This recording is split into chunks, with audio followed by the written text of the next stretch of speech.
네, 오늘 하나님의 말씀 로마서 8장 5절에서 8절의 말씀입니다.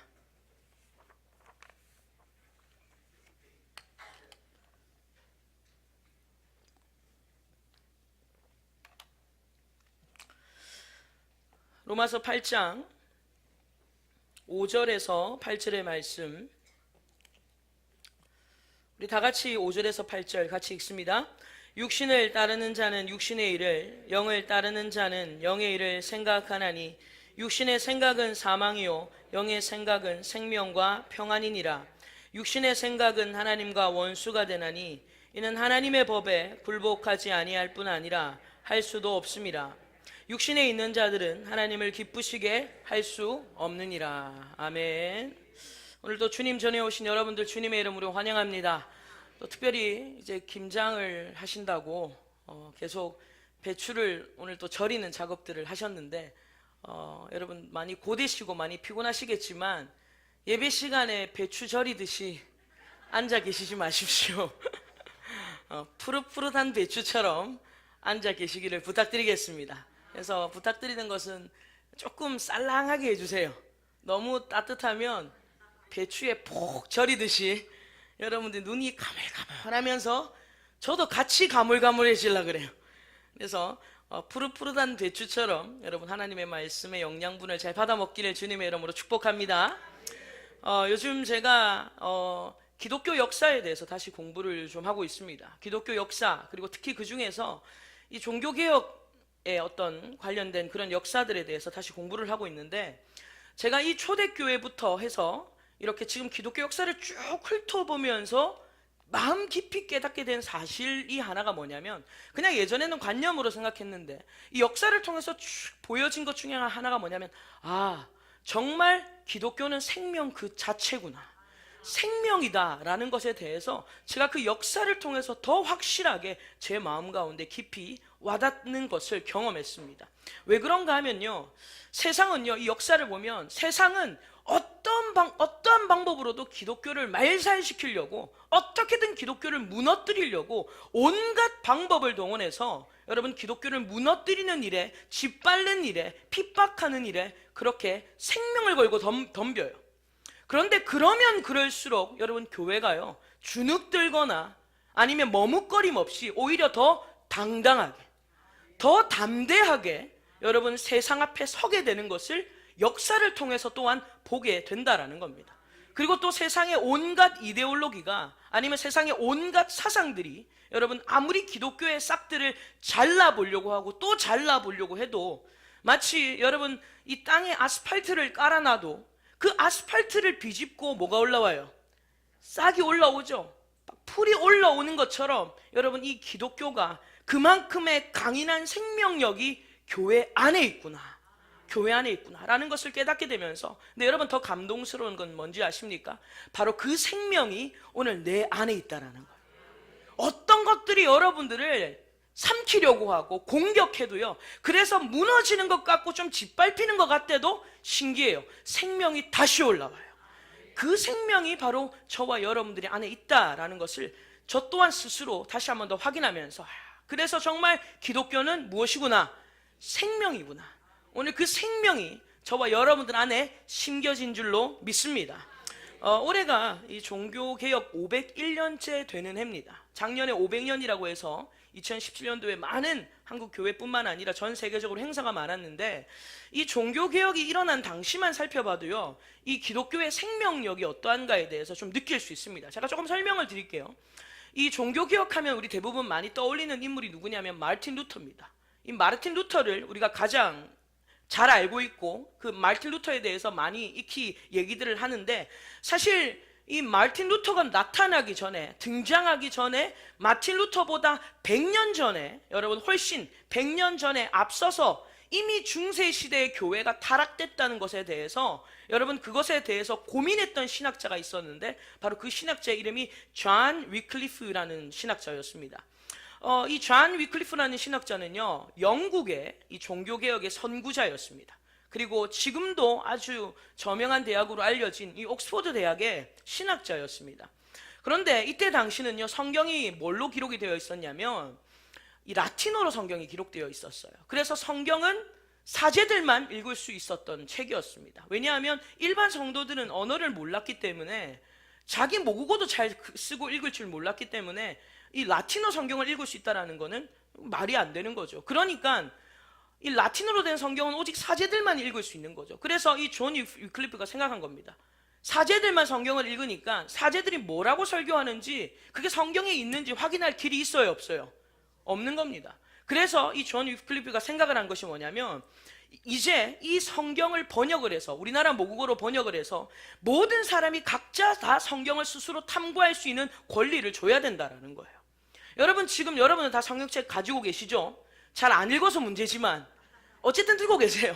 그리고 교회 올 때도 가지고 오고, 읽고 싶을 때 언제든지 읽을 수 있는, 읽도록 모국어로 이렇게 번역이 되어 있는 이렇게 좋은 여러분 세상 속에서 살아가고 있습니다. 근데 그때 당시만 해도 그렇지 않았다라는 거예요. 그래서 이 존 위클리프가 이 옥스퍼드 신학자들을 모읍니다. 사람들을 모아서 이 라틴어 성경을요 영어로 번역하는 일에 착수를 합니다. 그리고 그 일들을 통해서 사람들에게 배급을 하는 이 선구자적인 역할을 했다라는 거예요. 그래서 이 위클리프가요 성경을 번역하는 일뿐만 아니라 당시에 이 타락되어져 가는 교회를 향하여서 쓴소리를 하는 겁니다. 지금 교회가 완전히 썩었다. 이제 교회 개혁을 위해서 이 위클리프가 이 선두의 일을, 삼각자의 일들을 하는데, 그런데 여러분, 교회가 가만히 있겠습니까? 로마 교황청이 가만히 있겠어요? 가만 안 있죠. 그래서 이 결국 압박이 들어와서 교수직에서 잘립니다. 교수직을 내려놓게 될 뿐만 아니라 결국에 1382년에는요 로마 교황청에서 이단으로 규정을 해버려요. 이단이다, 저 사람 이단이다, 저 이상한 놈이다 하면서 이단으로 규정을 하면서요 결국 수많은 박해 속에서 목숨을 거두게 됩니다. 심지어 이 위클리프가 죽은 후에도요 이 위클리프를 평소에 대적했던 사람들이 얼마나 열이 받았는지 무덤을 팝니다. 이미 죽었는데 무덤을 파서 그 시체를 꺼내서 불에 태워버려요. 얼마나 화가 나면 시체를 꺼내서 불을 태워가지고 강에다가 그걸 뿌려버린다라는 거예요. 그리고 그들은 이제 끝났다, 이제 우리가 그를 짓밟았다, 우리가 이겼다 라고 말하고 있는데, 그 무서운 핍박 속에서도요 이 위클리프의 가르침을 받았던, 그 가르침에 감동했던 사람들이 막 여기저기서 일어나기 시작하는 거야. 분명히 짓밟혔다고 끝났다고 생각했는데 여기저기서 그 말에 감동했던, 그 개혁 정신에 감동했던 자들이 막 일어나는데, 그 중에 한 사람이 얀 후스라는 사람입니다. 이 얀 후스라는 사람이 이 신학자인데, 이 사람이 이 위클리프의 주장에 굉장히 감동을 하고요, 그리고 그 감동받은 것을요 사람들에게 다시 열정적으로 전파하기를 시작했습니다. 그래서 위클리프보다 더 진일보하는 거예요. 한 단계 더 나가서 이제는 이 언어가 각 나라마다 자기 모국어로 번역돼야 된다라는 거예요. 그런데 당시 로마 카톨릭에서는요, 이 교황청에서는요 어떤 법이 있었냐면, 이 성경을 번역하면 사형에 처하는 그런 법이 있었어요. 그러니 여러분, 얀 후스가 한 일이 여러분 결국 위배되는 일 아닙니까? 당하는 일이죠. 그래서 결국 이 얀 후스도 사형에 처하는데, 이 사람은 화형에 처함을 당하게 됩니다. 화형에 처해요. 여러분, 이 라틴어로 된 성경이기 때문에 사제들밖에 보지 못해요. 그러니까 사제들이 뭐라고 해석을 하는지 알 길이 없는 거죠. 오늘 우리 유치부 담당하는 우리 선생님이 그런 얘기를 하더라고요. 애들이 요새는 물어본대요. 선생님이 예전에 막 얘기를 해주잖아요, 재밌는 얘기를. 그 재밌는 얘기를 해주면 성경에 있는지를 물어본대요. 그건 몇 장에 있어요? 그래서 속으로 이것들이 날 무시하나? 그래서 되게 세침하게 마태복음에도 있고 마가복음에도 있고 얘기를 해줬대요. 그리고 또 반모섬에 또 얘기한, 그건 어디에 있어요? 그러니까 또 계시록에 있다고 또 찾아줬더니 지네들이 봐라 진짜 성경에 있다, 성경에 있다 그러더래요. 여러분, 성경이 있으니까 이 꼬마들도 어디에 있는지를 증거를 대달라는 거 아니에요. 근데 라틴어로 된 성경을요, 여러분 만약에 제가 죄송합니다, 만약에 영어로 된 성경 여러분한테 갖다 놓으면 여러분들 도대체 고린도전서 찾자 그러면, 로마서 찾자 그러면 어딘지 찾으시겠어요? 한참을 헤매시는 거예요. 페이지 알려달라, 페이지를 알려드렸는데 그래도 모르겠다 그러실 거 아니겠어요? 그러니까 여러분, 이 사제들이 마음대로 성경을 해석하는 거죠. 그래서 어떤 일들이 일어납니까? 헌금함에 동전을 떨어뜨릴 때 그 동전이 떨어지는 소리가 들리면 지옥에서부터 우리 가족의 영혼이 풀려난다라는 거예요. 이러한 이상한 주장들을 펼치는 겁니다. 그걸로 헌금을 끌어모으는 거예요. 교회가 돈과 권력에 매여서 그런 것들로 사람들을 끌어모으고 사람들을 두렵게 만드는 거죠. 천국과 지옥에 대해서 너무 두려우니까 그러한 것들로 사람들을 마음을 사서 돈을 끌어모으는 겁니다. 이런 일들을 하는 거죠. 그거를 본 존 위클리프가 그거에 대해서 먼저 개혁을 일으키면서 그를 죽인 것 같았는데 그 다음에 또 그 사상을 이어받은 자들이 일어나게 되고, 그리고 이 얀 후스가요 화형을 당하면서 마지막 유언을 하는데 이런 얘기를 합니다. 그 화형대 서서 이런 얘기를 해요.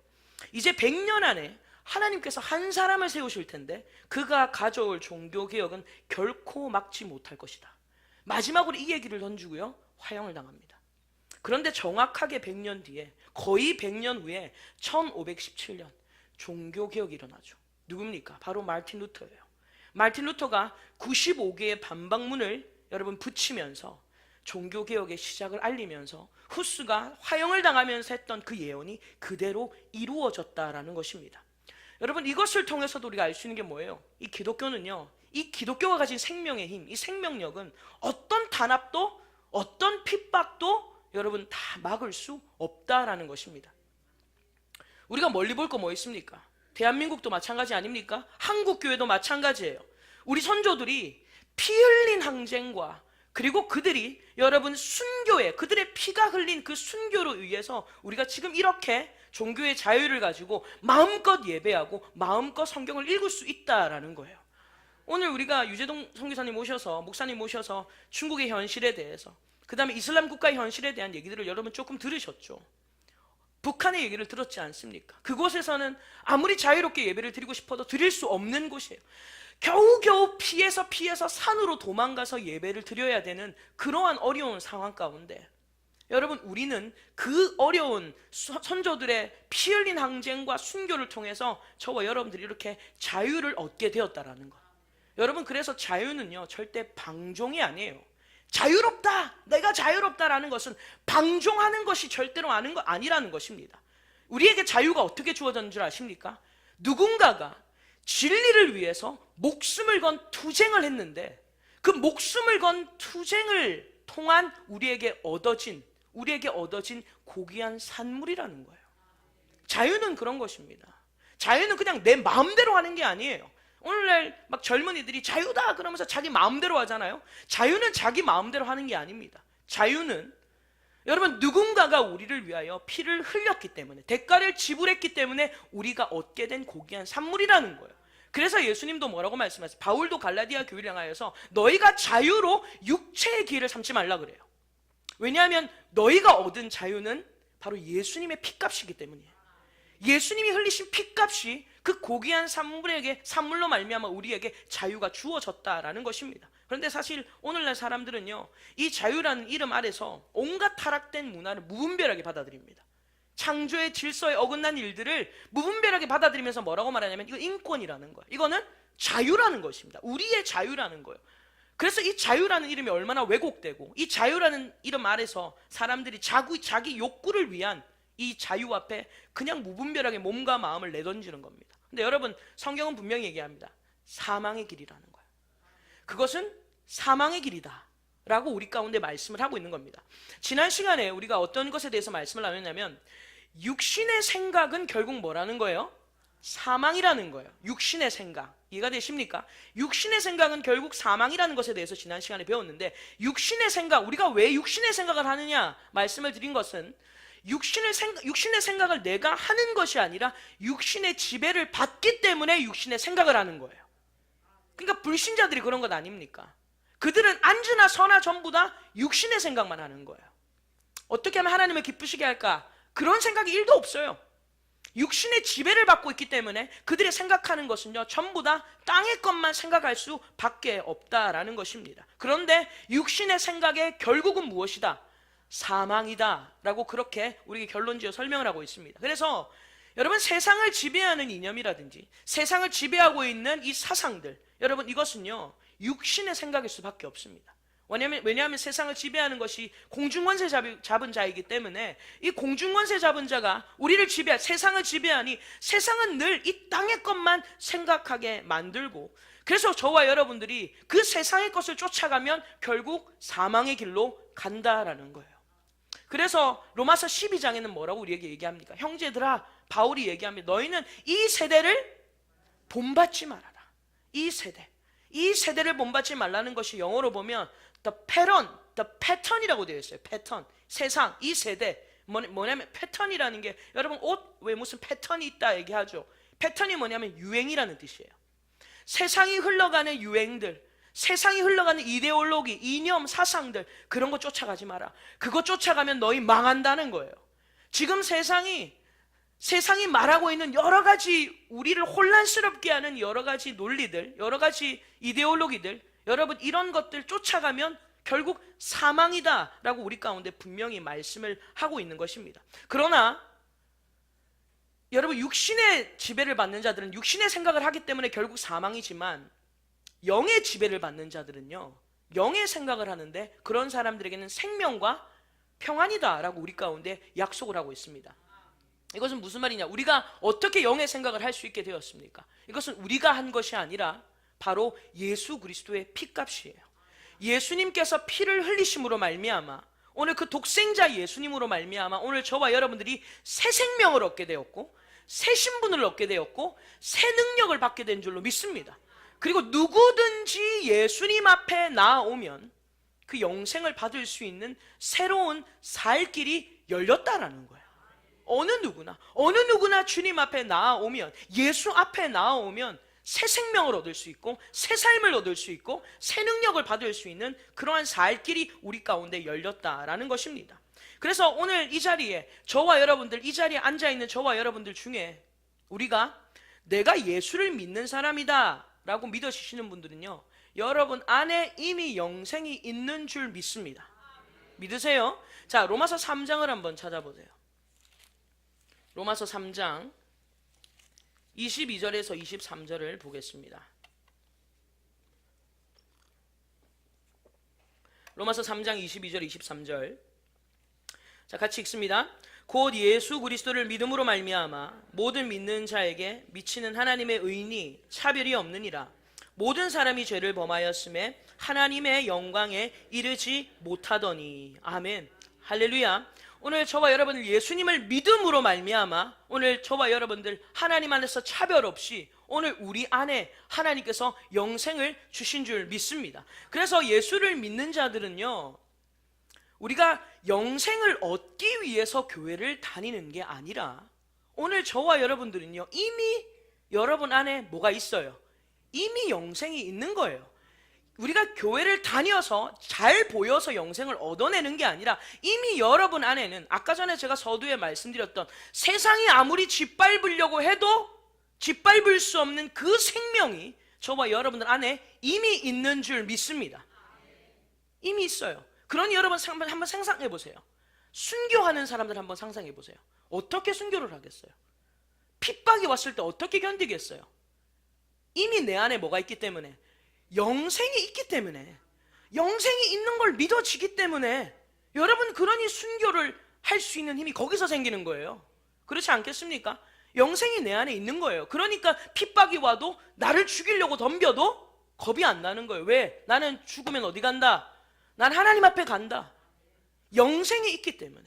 오늘 저와 여러분들, 세상이 여러분들을 삼키려고 공격하고, 마귀가 여러분들을 삼키려고 공격해도, 때로는 짓밟히는 것 같아도 여러분 그 생명은 다시 살아날 줄로 믿습니다. 절대 마귀가 끊어낼 수 없는, 그 어떤 피조물도 끊어낼 수 없는 여러분 그 생명이, 그 영생이 이미 저와 여러분들 안에 있다라는 거예요. 이것은요, 오직 기독교만이 줄 수 있는 생명력이에요. 오직 기독교만이 줄 수 있는, 제공할 수 있는 생명력. 오늘 이 생명력이 저와 여러분 안에도 있는 줄로 믿습니다. 자, 그러면 오늘 본문이 우리에게 이렇게 얘기합니다.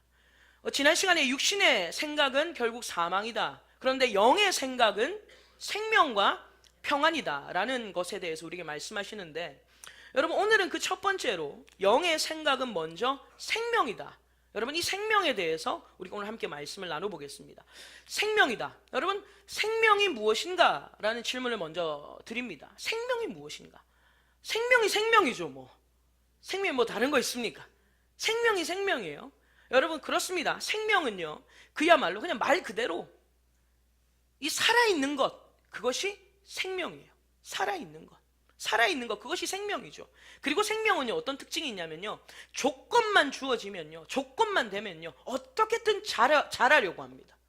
생명이 있다는 것은요, 조건만 주어지면 어떻게든 자라려고 하고 어떻게든 크려고 하는 여러분, 그러한 기질이 있다라는 거예요. 그리고 이 생명 안에는 뭐가 있냐면 역동성이 있습니다. 그리고 이 생명 안에는 번식력이 있다라는 거예요. 그래서 살아있는 것은요, 무엇이든지 성장합니다. 살아있는 것은 뭐든지 성장하게 되어 있다라는 거예요. 자, 예를 들면요, 이제 크리스마스가 되면, 성탄절이 되면 이제 교회도 트리를 하죠. 또 집집마다 크리스마스 트리를 하지 않습니까? 그런데 트리를 우리가 아무리 예쁘게, 아무리 아름답게 외관을 꾸민다고 할지라도 그 크리스마스 트리가 여러분 열매를 산출할 수 있습니까? 열매를 산출해낼 수는 없는 거예요.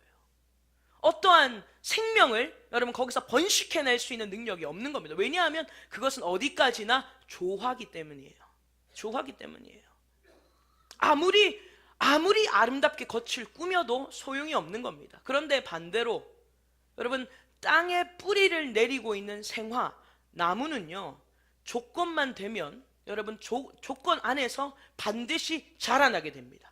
그리고 잎을 내게 되고 꽃을 피우게 되고 그리고 열매를 산출하게 된다라는 것입니다. 여러분, 이건 무슨 말이냐면요, 우리가 솔직히 우리 안에 예수를 안 믿어도요, 영생 없어도요, 그리스도인처럼 살아갈 수 있어요, 없어요? 있다는 거예요.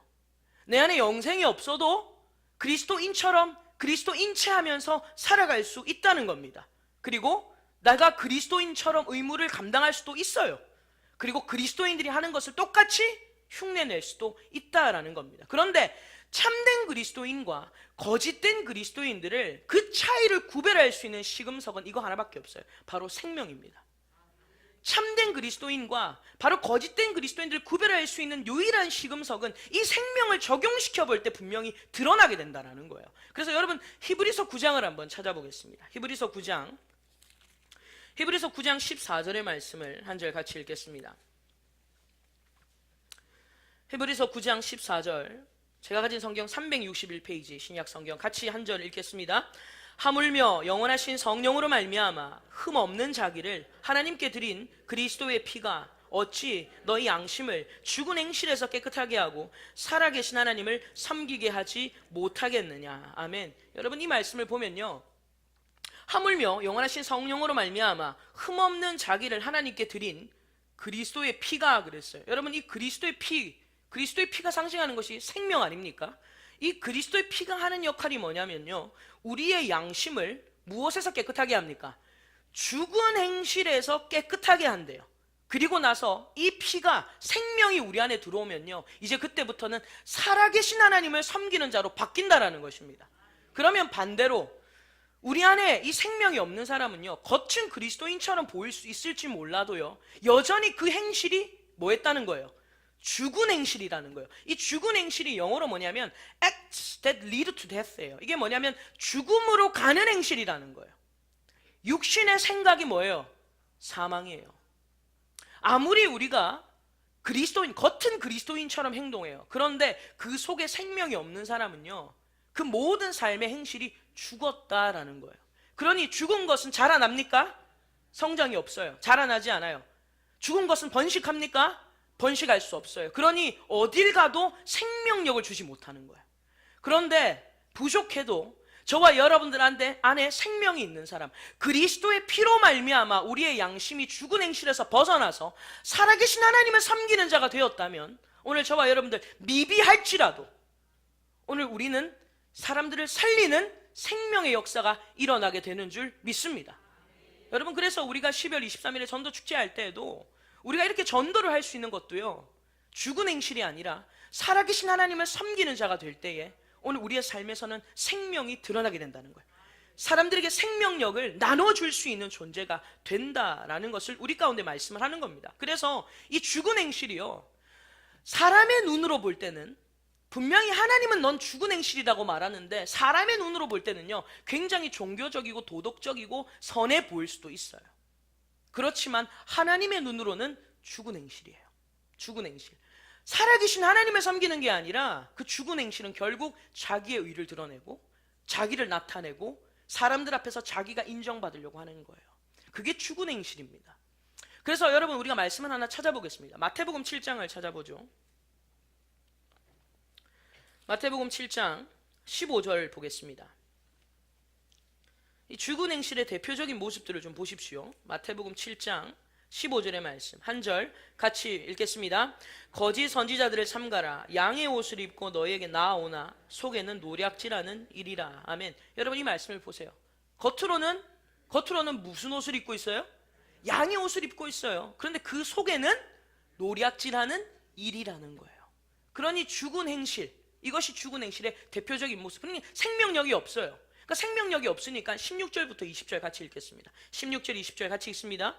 그들의 열매로 그들을 알지니 가시나무에서 포도를 또는 엉겅퀴에서 무화과를 따겠느냐.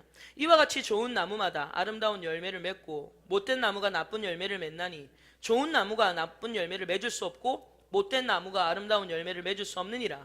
아름다운 열매를 맺지 아니하는 나무마다 찍혀 불에 던져지느니라. 이러므로 그들의 열매로 그들을 알리라. 아멘. 열매를 맺는다라는 것은 그 안에 뭐가 있다는 거예요? 생명이 있다는 거예요. 생명력이 있기 때문에 우리의 삶 가운데 열매가 하나씩 맺혀지는 것입니다. 그러나 여러분, 이 죽은 행실 가운데 있는 자라고 해도 그 사람이 예수 그리스도를 믿고 그리스도인이 되는 순간은요, 아무리 이전에는 죽은 행실로 살았다 할지라도 예수 그리스도를 믿는 그 순간에는 그 속에 생명이 들어가는 거예요. 그래서 죽었던 행실들이 살아나게 되는 줄 믿습니다. 그 대표적인 자가 바로 바울이었습니다. 오늘 이 로마서를 기록했던 바울이었다라는 거예요. 바울이 예수님을 만나기 전에는 그가 겉으로는 자기에 의해 열심을 내었던, 그러나 하나님 보시기엔 죽은 행실이었어요. 생명력이 전혀 없는, 가는 곳곳마다 사람을 죽이는 일에 앞장섰지 살리는 일에 앞장서지 않았다라는 거예요. 그런데 이 바울이 예수님을 만나고 나니까 그 속에 생명이 들어가는 겁니다. 생명이 들어가서 이제는 죽이는 자가 아니라 가는 곳곳마다 영혼을 살리는 자가 되는 거예요. 할렐루야. 그래서 어느 누구든지 비록 내가 과거에는 진짜 더러운 죽은 행실로 살았다 할지라도 여러분들이 예수 앞에 나오면, 예수님을 믿고 그리스도인이 되는 순간 여러분의 모든 삶에 하나님의 생명력이, 하나님의 생명이 부어질 줄로 믿습니다. 여러분, 이것이 바로 살리는 하나님의 능력이라는 거예요. 왜냐하면 주님은 약속하셨어요. 요한복음 3장 16절, 우리가 잘 아는 말씀이죠. 하나님이 세상을 이처럼 사랑하사 독생자를 주셨으니 이는 저를 믿는 자마다, 거기는 차별이 없어요. 믿으세요? 믿는 자마다 뭐하지 않고 멸망치 않고 영생을 얻게 하려 하심이라. 할렐루야. 예수를 믿을 때 여러분 안에 영생이 들어가는 거예요. 영생이. 그리고 요한복음 10장 10절에 보면요, 도적이 오는 것은 우리를 도적질하고 죽이고 멸망시키는 거예요. 계속 죽이는 일만 하는 거예요, 마귀는. 그러나 인자가 온 것은 우리에게 생명을 주고 더 풍성히 주게 하려 하십니다.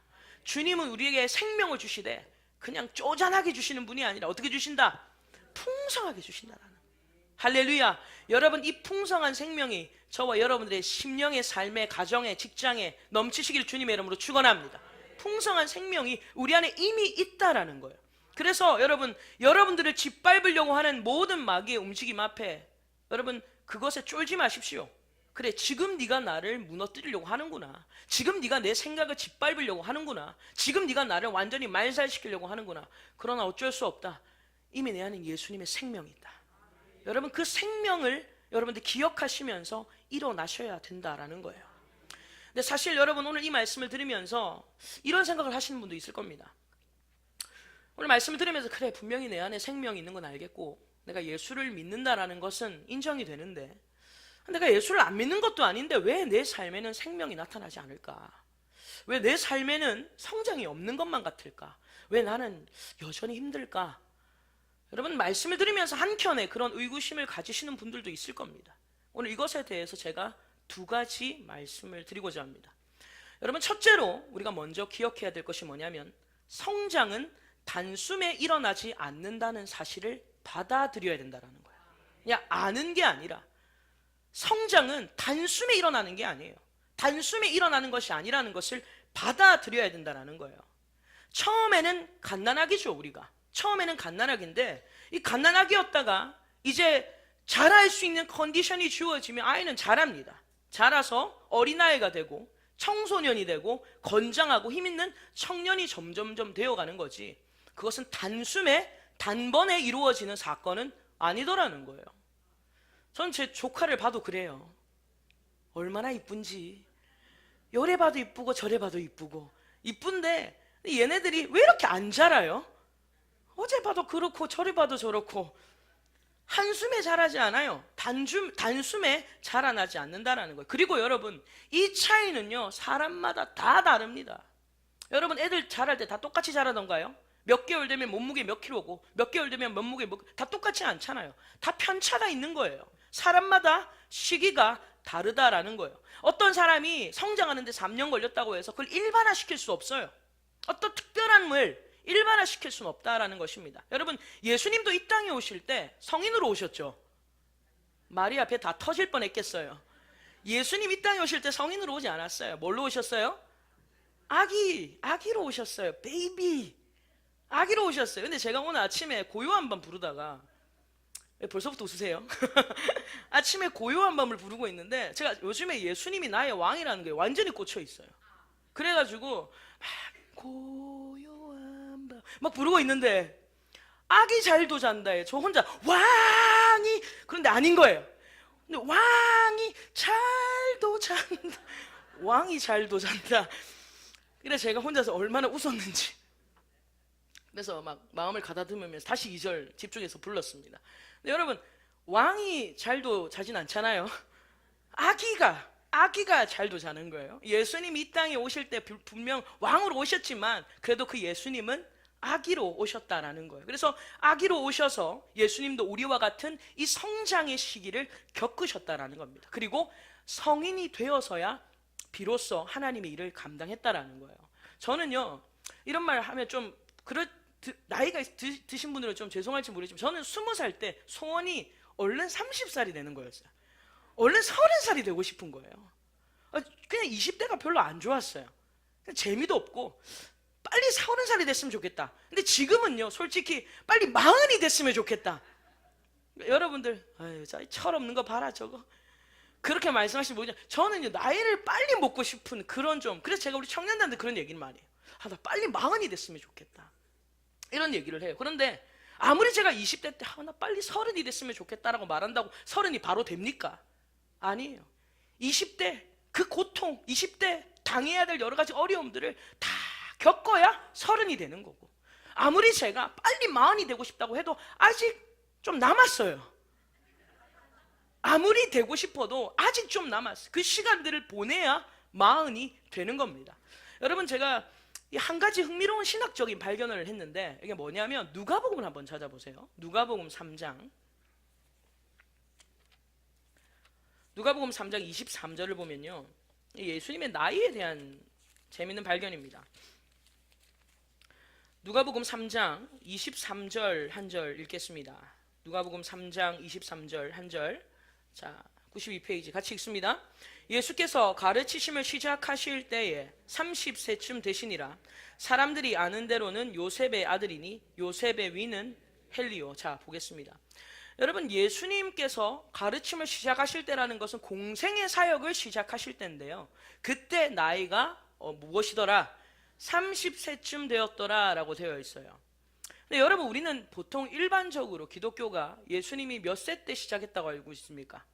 30세 때 시작을 했고 3년 사역하셔서 33살까지 33살까지 이렇게 사셨다라고 일반적으로 우리가 그렇게 알고 있습니다. 그런데 여러분, 이 흥미로운 발견을 제가 어디서 했냐면, 예전에 이재철 목사님 책에서 본 것 같아요. 그 이재철 목사님 책에서 보았는데, 그 목사님께서 누구 얘기를 하시냐면, 그 일본의 엔도 슈샤쿠라는 이 작가가 있습니다. 여러분들, 침묵이라는 작품 되게 유명한 소설인데 침묵 아니면 예수의 생애, 이런 유명한 책들이 있습니다. 이 제가 대학교 때 봤던 책인데, 그 엔도 슈샤쿠가 어떤 얘기를 했냐면, 어떤 걸 이의를 제기했냐면, 지금 예수님의 나이가 30살이다라고 정확하게 나온 게 아니라 예수님의 나이가 30세쯤이다 라고 되어 있다는 것에 대해서 이의를 제기를 합니다. 무슨 말이냐면, 이 30세쯤이다라는 쯤이라는 단어가 헬라어로 호세이라는 단어예요. 호세이.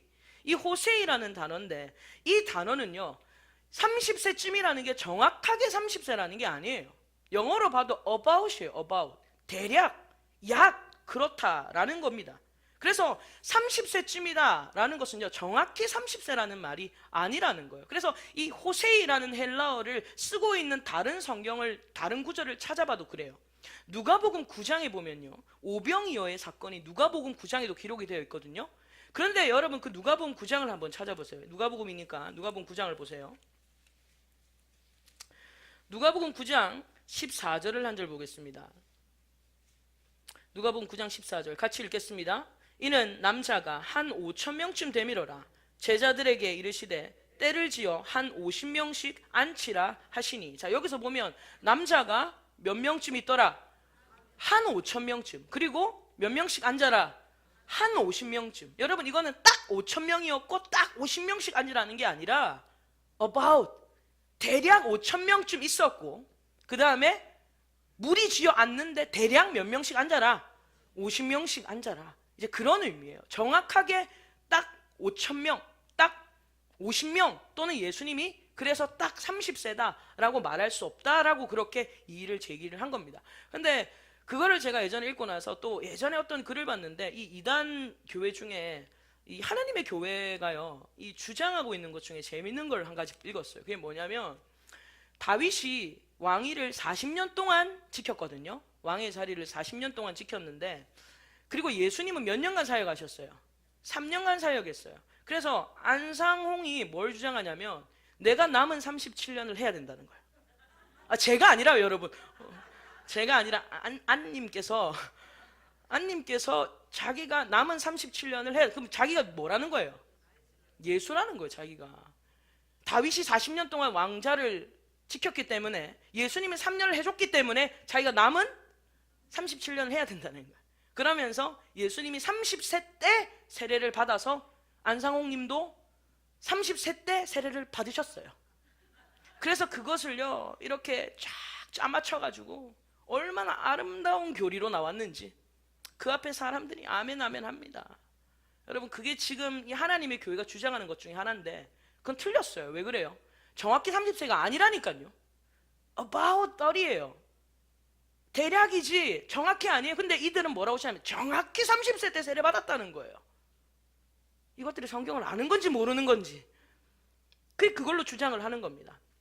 여러분, 제가 이 얘기할 때 아멘 하실 분 계실까봐 깜짝 놀랐는데 다행히 아무도 안 계셨네요. 속지 않기를 부탁드립니다.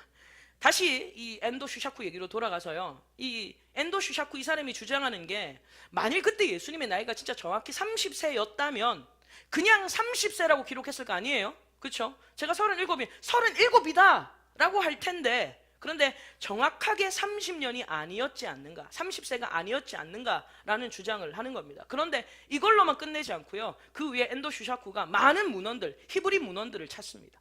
많은 히브리 문헌들을 찾는데, 그 히브리 문헌에서 무엇을 발견하게 되냐면, 히브리 사람들은요, 아무리 나이가 들어도요, 그 사람이 청년들처럼 굉장히 왕성하게 활동하는 사람들 있잖아요. 나이가 많아도. 그런 사람들을 보고 30세쯤 되었다라고 표현하는 문화적인 어떤 그러한 사실을 알게 된 거예요.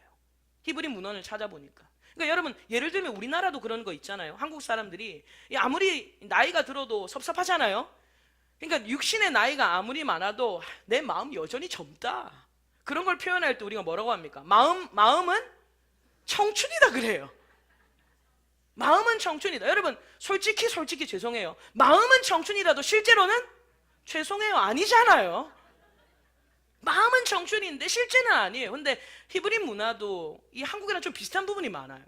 그런데 그런 표현을 한다는 거예요. 나이가 많아도 이렇게 굉장히 청년들처럼, 우리 교회 장로님들처럼 이렇게 열심히 활동하시는 거 보면 30세쯤 되었다, 청춘 같다, 이런 표현을 쓴다라는 거죠. 여러분, 그래서 이 엔도 슈샤쿠는요, 예수님의 나이가 30살이 아니라 요한복음 8장을 찾아보면요, 한 가지 우리가 조금 이해할 수 있는 부분이 있는데요, 요한복음 8장 56절 57절에 이런 말씀이 있습니다. 제가 한번 읽어보겠습니다. 요한복음 8장 56절 57절에 너희 조상 아브라함은 나의 때 볼 것을 즐거워하다가 보고 기뻐하였느니라. 유대인들이 이르되 내가 아직 50세도 못 되었는데 아브라함을 보았느냐. 여러분 지금 이 유대인들이 예수님을 향하여서 뭐라고 말합니까? 네가 아직 50세가 못 되었다라고 얘기를 해요. 그럼 여러분 저는 37이면 예를 들어서 사람들이 저한테 50세도 못 되었다고 말하겠어요? 40도 못 되었다고 말하겠어요? 그렇죠. 아직까지 까마득한 50인데 그 50세도 못 되었다고 표현할 리가 없는 거죠. 그러니 앤더 슈샤크 이 작가가 하는 얘기가 아마 예수님의 나이가 한 40에서 50이 못된 나이의 그 언저리이지 않을까라는 그런 얘기를 그런 주장을 했습니다. 근데 저는 그 앤더 슈샤크의 말에 사실 동의를 합니다. 왜냐하면 사람이 어느 정도 이 무르익는 나이가 대략 제가 생각할 때는 한 40에서 50이 되는 것 같아요. 그러니까 40이 좀 넘어야 사람이 그래도 어느 정도 무르익는 느낌이 있는 것 같습니다. 저는 아직 30대 후반이기 때문에 사실 저도 제 스스로에게 아직 좀 어리다, 이르다라는 이런 느낌을 채 지울 수가 없어요. 아직까지 여유가 없고요. 아직까지 좀 많이 불안함을 많이 느낍니다. 물론 나이만 먹었다고 다 되는 건 아니지만, 숫자적인 육신의 나이만 먹는다고 다 어린이 되는 건 아니지만, 그러나 여러분 이 40이 넘어가면서 사람이 조금 여유가 생기고, 그리고 어떠한 일들을 해도 좀 넉넉히 할 수 있는 여유가 좀 생기지 않는가라는 생각이 든다라는 거예요. 그래서 이 이야기에 대해서는 제가 오늘 다 풀지 않고 이 수요일날 하는 요한복음 때 제가 조금 더 자세히 말씀을 나눌 겁니다. 근데 제가 길게 둘러왔지만 제가 말하고자 하는 요점은 뭐냐면요, 말하고자 하는 핵심은 뭐냐면 사람의 성장은 단숨에 이루어지는 게 아니라는 거예요. 결국 제가 말씀드리고 싶은 것은 사람의 성장이 단숨에 이루어지는 것이 아니라는 겁니다. 예수님도 이 하나님의 일을 감당하시기 위해서 이 땅에 오시자마자 시작한 게 아니었다라는 거예요. 그 나이가 30살이었든 아니면 40이었든 40 중반이었든 어쨌든 여러분 예수님은요 수십 년의 세월을 통과하셨다라는 겁니다. 수십 년의 세월을 통과하시면서 하나님의 뜻을 이룰 수 있는 그릇으로 준비되었다라는 거예요. 여러분 우리의 신앙도 마찬가지예요. 단숨에 성장하지 않습니다. 그래서 단숨에 되지 않는다고 여러분 슬퍼할 게 아니라는 거예요. 성장할 때는요 아픈 쓰라린 성장통도 겪어야 되고요, 여러 가지 어려운 난간들, 장애물들 통과해야 됩니다. 그런데 그거를 통과하면서 우리 안에 믿음의 용량이 커지는 거예요. 그릇이 커지는 거예요. 여러분 생각해 보세요. 10대 때 여러분의 모습과 지금 여러분의 모습 언제 더 여유 있어요? 10대예요? 갈수록 옹졸해지십니까? 그분들은요 제자 훈련하시면 됩니다. 제가 팍팍 늘려드릴게요. 겁나 늘려드릴 자신이 있습니다. 여러분 그때 어릴 때 20대 때 생각보다 지금이 훨씬 더 여유 있으시죠 여러분? 왜냐하면 그만큼 고난을 통과한 겁니다. 그만큼 여러 가지 어려운 난관들을 통과하면서 그릇이 커진 거예요. 여러분 이겁니다. 하나님의 일도 마찬가지예요. 아무리 내가 빨리 하나님의 나라를 위하여 일하고 싶어도 하나님은 기다리라는 거예요. 성장하라는 거예요. 우리에게 잘하라고 우리에게 말씀을 하고 있는 것입니다. 그래서 지금 힘든 시기를 보내시는 분들께 제가 드리고 싶은 말은요, 자신의 성장이 너무 더디다고 내 안에는 생명이 없는 게 아닌가 이렇게 자책하거나 낙심하지 마십시오. 하나님께서 여러분들 안에 믿음의 용량을, 여러분의 그릇을 더 크게 키우는 시기라는 것을 잊지 마시고 용기 가지시기를 주님의 이름으로 축복합니다. 단숨에 되는 게 아니라는 거예요. 한 번에 되는 게 아니라는 겁니다. 두 번째, 마지막으로 두 번째, 내 삶에 왜 생명이 나타나지 않는가? 첫 번째가 뭐라고 그랬어요? 성장은 단숨에 일어나지 않는다는 것을 사실을 받아들이라는 거예요. 그 다음에 두 번째가 뭐냐면요, 한 가지 분명하게 구별해야 되는 게 있어요. 그게 뭐냐면 생명이 있다는 것하고 생명력이 있다는 것에 대한 구별을 해야 된다는 거예요. 생명이 있다, 그리고 생명력이 있다, 이 사실을요 구별할 수 있어야 된다는 겁니다. 이게 무슨 말이냐면요, 우리가 예수 그리스도를 믿음으로 말미암아 주어진 것은 생명입니다. 믿으세요? 우리가 예수님을 믿음으로 말미암아 우리가 얻어진 것은 생명이에요. 그러면 생명력은 뭐냐면 이제 주어진 생명을 얼마나 잘 유지시켜 가느냐, 그게 생명력입니다. 그래서 주님이 우리에게 생명을 주셨다고 해서 끝이 아니라는 거예요. 그 생명력과 생명력의 차이점을 알아야 된다는 거예요. 그래서 우리가 예수님으로 말미암아 생명을 얻었어도 이제부터는 그 생명을 얻은 자들은 생명력 있는 삶을 살아가야 되는 거예요. 그 책임은 전적 저와 여러분들에게 있는 겁니다. 저와 여러분들에게 그 생명력을 어떻게 생명력 있는 삶을 살아가느냐, 그건 저와 여러분들에게 달려있는 거예요. 생명력의 사전적 의미를 제가 찾아봤더니 생명력의 사전적 의미가 뭐냐면 생물체가 이 생명을 유지하며 나가는 힘이에요. 생명을 유지하며 나가는 힘, 또는 사물이나 현상의 본질적 기능을 유지하며 나가는 힘이라는 것입니다. 그래서 생명이 있다고 해서 다 충만한 게 아니라는 거예요. 생명이 있다고 다 충만한 게 아니에요.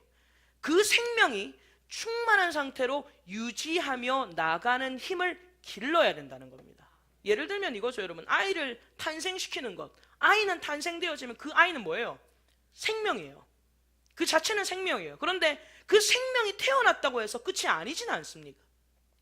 애가 태어났다고 끝은 아니잖아요. 그 아이에게 주어진 생명이 유지될 수 있도록 그 생명을 유지하는 힘, 생명력이 필요하다는 거예요. 이것이 우리의 신앙생활의 관건입니다. 생명력을 기르는 것. 그러면 생명력을 어떻게 공급할 수 있냐라는 거예요. 어떻게 기를 수 있냐라는 거예요. 그것에 대해서 마지막으로 말씀을 나누면요, 자, 나무로 치면 생명력을 어떻게 기를 수 있냐면요, 나무로 치면 이 나무는요, 뿌리에 나무가 뿌리를 내렸죠. 그럼 뿌리를 내린 곳에서 뭘 받아 먹어야 돼요? 진액을 받아 먹어야 되는 거예요. 진액을 계속 공급받아야, 아무리 나무가 생명이 있어도 진액을 공급받아야 그 나무가 생명을 유지하는 겁니다. 그게 생명력이에요. 마찬가지예요. 아이도 마찬가지입니다. 어린아이로 치면 어머니의 젖을 받아 먹어야 되는 거예요. 그게 생명을 유지하는 힘이에요. 자동차로 치면 주유소에 가서 기름을 공급받아야 되는 거예요. 그렇죠? 기름을 넣어야 되잖아요. 기름을 공급받아야 되는 거예요. 그래야 그 생명이 유지되는데, 여기에 또한 포함되는 동반되어야 할 규칙이 뭐냐면 지속성입니다. 지속성. 이 생명력에 있어서 중요한 것은 지속성이에요. 왜냐하면요, 여러분, 나무가 진액 한 번 받아 먹는다고 됩니까? 아이가 엄마 젖 한 번 빨아 먹는다고 여러분 그 아이가 건강해져요? 그렇지 않다라는 거예요. 공급을 받되 지속적이게 공급을 받아야 그 생명력 있는 삶을 살 수 있다는 거예요. 생명을 유지할 수 있는 힘을 가지게 된다는 겁니다. 그래서 여러분, 우리가 성장하기 위해서는요, 말씀을 받아 먹어야 되는데 말씀을 매일 날마다 받아 먹어야 돼요. 한 번 받아 먹고, 일주일에 한 번 받아 먹고, 오늘부터 일주일에 한 번 교회 오시는 분들 밥 일주일에 한 번만 드세요. 육적인 밥은요, 깨알같이 찾아서 먹으면서 영적인 건 눈에 배지도 않으니까, 근데 일주일에 한 번 겨우 나와가지고 여러분, 이제 방송도 나가겠다, 유튜브의 영상도 얼마든지 볼 수 있겠다. 성경 읽기 싫으시면 그거라도 좀 들으세요. 말씀을 여러분들이 자급자족하는 것이 훨씬 더 좋지만, 너무 힘들면 그거라도 읽으시고 그거라도 들으세요. 그거라도 보세요. 근데 말씀을요, 그냥 한 번으로 되는 게 아니라 매일 날마다 받아 먹어야 돼요. 그래서 우리의 신앙의 생명력은요, 바로 매일 날마다의 싸움인 줄로 믿습니다. 매일 싸워야 되고요, 날마다 싸워야 돼요. 그래서 바울이 뭐라고 말합니까? 내가 내 자신을 쳐서 복종시키는 것, 그리고 내가 주님 앞에 내 자신을 죽이는 것을 뭐라고 표현했냐면, 나는 날마다 죽노라. I die every day. I die daily. 나는 매일 죽는다라고 그렇게 표현을 했어요. 고백을 했어요. 여러분, 예수님도 마찬가지입니다. 예수님께서 하신 기도, 주기도문. 여러분, 주기도문을 보면요, 그럼 예수님께서 주기도문 하실 때 이렇게 기도하시죠. 뜻이 하늘에서 이루어진 것처럼 땅에서도 이루어지이다, 이렇게 기도하세요. 하나님의 뜻이 하늘에서 이루어진 것처럼 이 땅에서 이루어지길 원합니다. 우리도 그렇게 기도하잖아요. 저도 그 기도 진짜 많이 하거든요. 근데 하나님의 뜻이 여러분의 삶에서 어떻게 이루어질까요? 그 다음이 뭐라고 되냐면요, 오늘 우리에게 일용할 양식을 주시옵고 그래요.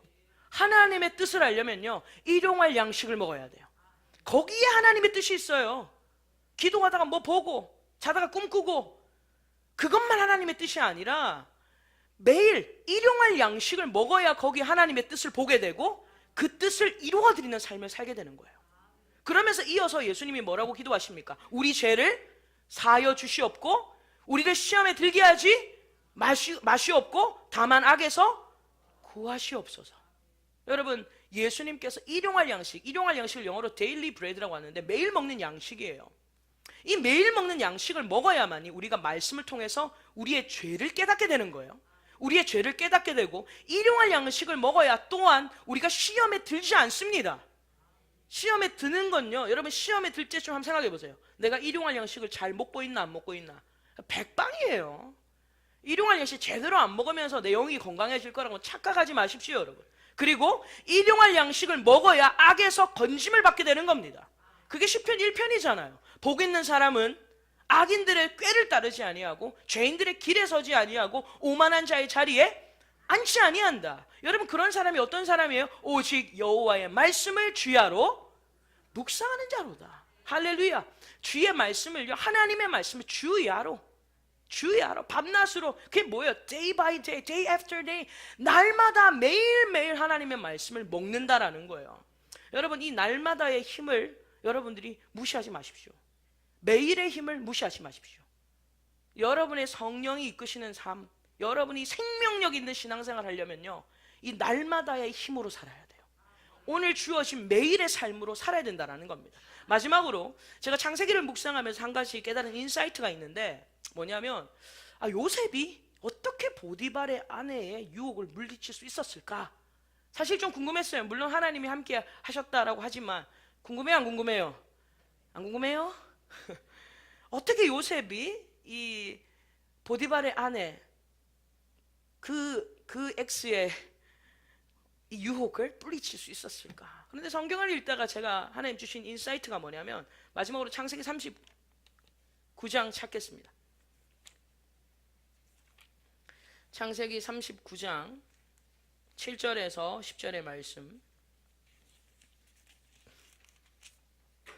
창세기 39장 7절에서 10절, 61페이지 같이 읽겠습니다. 그 후에 그의 주인의 아내가 요셉에게 눈짓하다가 동침하기를 청하니 요셉이 거절하며 자기 주인의 아내에게 이르되, 내 주인이 집안의 모든 소유를 간섭하지 아니하고 다 내 손에 위탁하였으니 이 집에는 나보다 큰 이가 없으며 주인이 아무것도 내게 금하지 아니하였어도 금한 것은 당신뿐이니 당신은 그의 아내임이라. 그런즉 내 어찌 이 큰 악을 행하여 하나님께 죄를 지으리이까? 여인이 날마다 요셉에게 청하였으나 요셉이 듣지 아니하여 동침하지 아니할 뿐더러 함께 있지도 아니하니라. 아멘. 이 말씀을 보는데요, 어디에 단어가 딱 보이냐면 날마다예요. 날마다. 여러분, 보디발의 아내가 요셉을 어떻게 유혹했어요? 날마다 유혹했어요. 날마다. 아유 이 엎혔네. 요셉을 유혹했는데 어떻게 유혹했다고요? 날마다. 여러분, 이게 유혹의 특징이에요. 유혹의 특징. 여러분, 마귀가 우리를 유혹할 때 일주일에 한 번씩 찾아오죠. 뭐 제사 지내십니까? 한 달에 한 번씩 찾아와요? 날마다 찾아와요. 날마다. 그러니까 한 번 찾아오면 뭐 뿌리칠 수 있고 한 2번 정도 뿌리칠 수 있는데, 한번 생각해 보세요. 날마다 찾아오면 여러분 생각이 어떨 것 같아요? 한번 가볼까? 주인 없을 때 한번 가볼까? 여러분, 날마다 유혹이 여러분을 막 간질간질하면요, 막 견딜 수가 없어요. 날마다 유혹해요. 그런데 그걸 이겼다는 것은요, 이거예요. 날마다 하나님과 동행했다는 거야. 날마다 유혹은 우리 가운데 찾아옵니다. 그런데 이 요셉이 이길 수 있었던 힘은 바로 날마다 하나님과 동행했다라는 거예요. 그래서 39장 2절에 보면 그런 말씀이 있죠. 여호와께서 요셉과 함께 하심으로 그가 형통한 자가 되어 그의 주인 애굽 사람의 집에 있으니, 하나님이 그와 함께 하셨다. 그 말은 하나님께서 그와 동행하셨는데 이 요셉은 하나님과 어떻게 있었다? 날마다 있었다. 날마다 그분과 동행했다라는 겁니다. 그래서 저와 여러분들, 우리가 신앙생활이 생명력 있는 신앙생활 되시려면요, 맨날 축축 처져가지고 교회를 와도 그만 안 와도 그만, 예배 끝나도 재미도 없고 집에 가도 재미도 없고, 그런 생명력 없는 재미없는 인생 사지 마시고요, 생명력 있는 신앙생활 하세요. 생명 있는, 세상이 주는 즐거움보다요 하나님이 주신 즐거움이 훨씬 더 좋아요. 그 생명력 있는, 그 생명이 있는, 얼굴에 생기가 넘치는 여러분, 이런 그리스도인들 되시기를 주님의 이름으로 축원합니다. 이 힘이 어디서 와요? 날마다라니까.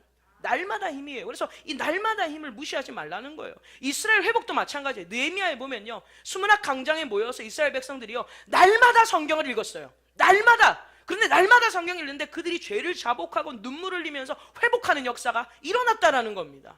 그리고 이스라엘 백성들이 광야에서 어떻게 살았어요? 하나님이 주시는 날마다 주시는 만나를 먹었기 때문에 그것으로 그들이 그 광야를 견뎌낼 수 있다라는 겁니다. 그리고 누가복음 9장 23절에 보면 예수님이 이렇게 말씀하셨어요. 아무든지 나를 따라오려거든 자기를 부인하고 날마다 제 십자가를 지고 나를 따를 것이니라. 가다가 한 번씩 십자가 지는 게 아니라, 그냥 이따금 한 번 십자가 지는 게 아니라 날마다 나를 부인하고 그리고 날마다 십자가를 지고 주님을 따라야 된다. 저와 여러분들, 우리의 신앙이 선줄로 생각하지 말고 날마다 주님을 따라가기를 주님의 이름으로 축원합니다. 여러분, 우리에게 날마다 새 은혜를 주시는 주님께 우리 영광의 박수 올려드리겠습니다. 할렐루야. 우리 함께 찬양하시겠습니다. 오늘 우리 나는 믿네, 우리 함께 찬양하실 때 여러분 이 찬양의 믿음의 고백을 담아서 우리 함께 부르겠습니다.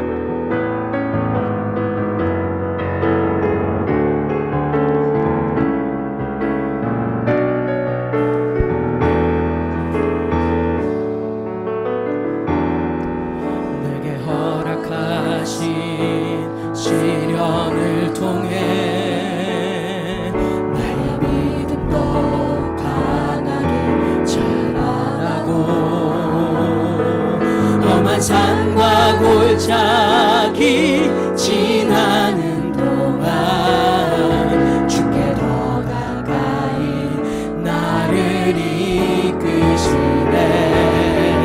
내가 겪는 시험이 어렵고 힘겨워도 내 주님보다 크지 않네.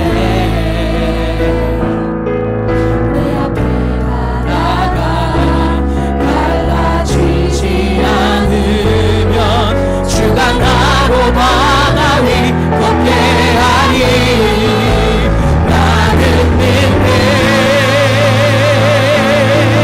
주의 능력으로 내 삶 새롭게 되니 나는 믿네. 주의 능력으로 담대히 나가리라. 주와 함께 싸워 승리하리라.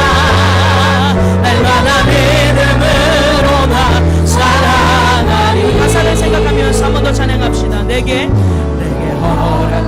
허락하신 시련을 통해 나의 믿음 더욱 나의 믿음도 강하게 자라나고 험한 산과 골짜기 지나는 동안 주께 더 가까이 나를 이끄시네.